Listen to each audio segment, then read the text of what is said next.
We're infantilized. We infantilize our soldiers, and we're not allowed to wave the white flag of surrender overseas.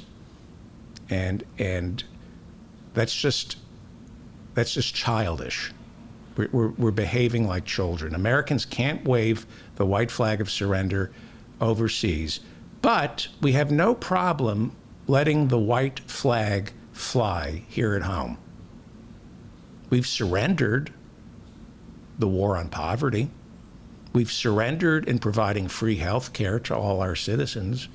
We've surrendered to providing a decent education and free college to all Americans who want it. We've surrendered our jobs to private equity firms who strip the companies of their assets and then ship what's left of the company to the cheapest labor pool overseas.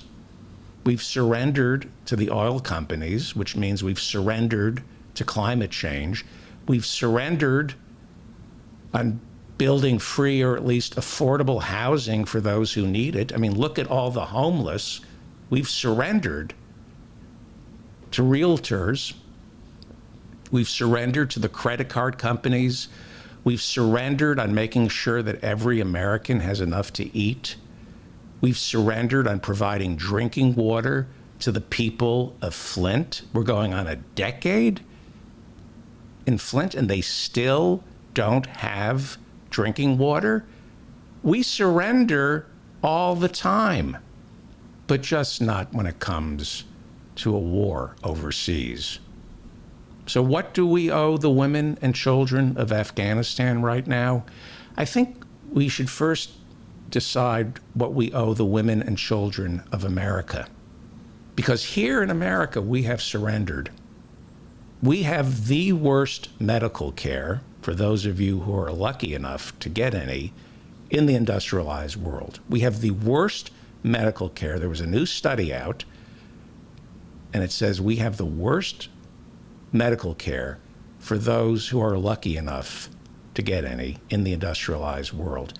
We spend more than anybody else on medical care, than anybody else in the industrialized world, but we're losing.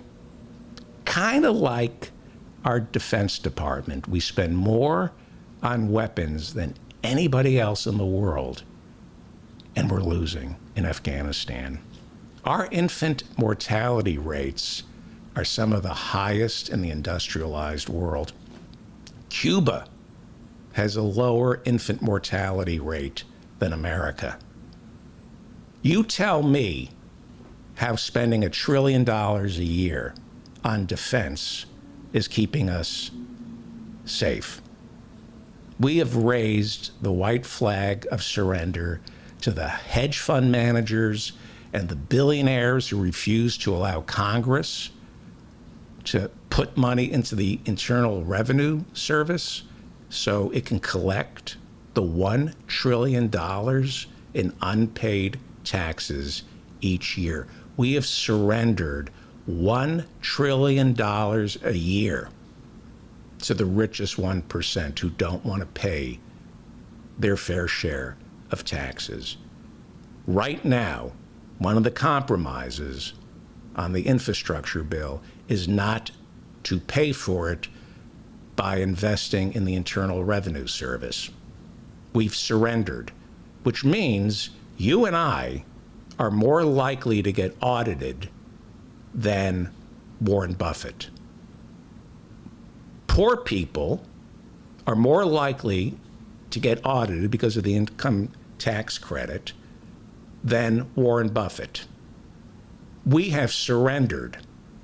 We have waved the white flag of surrender to corporate lawyers, lobbyists, and Jim Crow era Senate rules like the filibuster that make it impossible to give Americans what they want.